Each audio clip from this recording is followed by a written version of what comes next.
ಇಡೀ ರಾಜ್ಯದಲ್ಲಿ ತಾಂಡವವಾಡ್ತಾ ಇದೆ ಡೆಂಗಿ ಅಂತಕ್ಕಂಥ ಕಾಯಿಲೆ.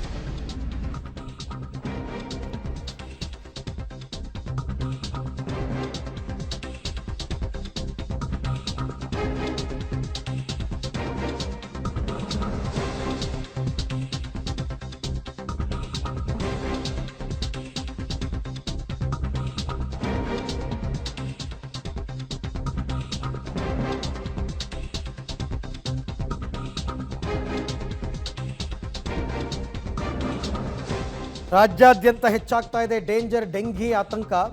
6 ತಿಂಗಳಲ್ಲಿ 5,700ಕ್ಕೂ ಹೆಚ್ಚು ಪ್ರಕರಣ ವರದಿಯಾಗಿದೆ ಕಳೆದ 6 ತಿಂಗಳಲ್ಲಿ. ಬೆಂಗಳೂರು, ಚಿಕ್ಕಮಗಳೂರು, ಮೈಸೂರು ಜಿಲ್ಲೆಗಳಲ್ಲಿ ವ್ಯಾಪಕವಾಗಿ ಹರಡಿದೆ. ಬೆಂಗಳೂರು ಸೇರಿದಂತೆ ರಾಜ್ಯದಲ್ಲಿ ಈಗಾಗಲೇ 6 ಮಂದಿ ಬಲಿಯಾಗಿದ್ದಾರೆ. ಸಾವಿನ ಸರಣಿಯ ಬಗ್ಗೆ ಈಗ ಆರೋಗ್ಯ ಇಲಾಖೆ ಈಗ ಎಚ್ಚೆತ್ತುಕೊತಾ ಇದೆ. ಇವತ್ತು ಮಧ್ಯಾಹ್ನ 3 ಗಂಟೆಗೆ ಆರೋಗ್ಯ ಸಚಿವ ದಿನೇಶ್ ಗುಂಡೂರಾವ್ ಮಹತ್ವದ ಸಭೆಯನ್ನು ನಡೆಸ್ತಾರಂತೆ. ಬಟ್ ಈ ಸಭೆ ಮಾಡ್ಕೊಂಡು ಯಾಕೆ ಕಾಲಹರಣ ಮಾಡ್ತಾರೆ ಅಂತ ನನಗೆ ಗೊತ್ತಿಲ್ಲ. ಎಲ್ಲವೂ ಗೊತ್ತಿರುವಂಥದ್ದೇ. ಡೆಂಗಿ ಏನು ಈ ವರ್ಷ ಬಂದಿರೋದಲ್ಲ, ಡೆಂಗಿ ಪ್ರತಿ ವರ್ಷ ಆಗ್ತಾ ಇರುತ್ತೆ ಇಂಥ ಟೈಮಲ್ಲಿ. ಸೊ ನೋಡೋಣ ಏನು ಅಂತಂದ್ಬಿಟ್ಟು. ಒಟ್ಟು ಈಗ ಎಷ್ಟು ಕೇಸ್ಗಳು ಎಲ್ಲೆಲ್ಲ ಆಗಿದೆ ಅಂತಕ್ಕಂಥದ್ದು ನೋಡೋಣ.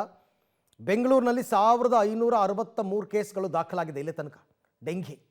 ಬಟ್ ಇದು ಭಯ ಪಟ್ಕೊಳ್ಳೋಂಥದ್ದು ಏನಲ್ಲ, ನೀವು ಕರೆಕ್ಟಾಗಿ ಟ್ರೀಟ್ಮೆಂಟ್ ತೊಗೊಂಡ್ರೆ ಆಗುತ್ತೆ.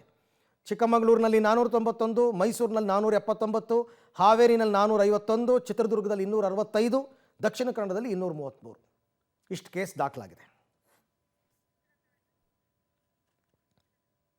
ಸೊ ಇದೆಲ್ಲವೂ ಕೂಡ ಬೇರೆ ಬೇರೆ ಜಿಲ್ಲೆಗಳಲ್ಲಿ, ಅದರಲ್ಲಿ ಟಾಪಲ್ಲಿ ಯಾವ ಜಿಲ್ಲೆಗಳಿದೆ ಅದು. ಇನ್ನು ಸಾವಿನ ಪ್ರಕರಣ ಇಲ್ಲಿ ತನಕ 6 ಸಾವು ವರದಿಯಾಗಿದೆ ಇಡೀ ರಾಜ್ಯದಲ್ಲಿ.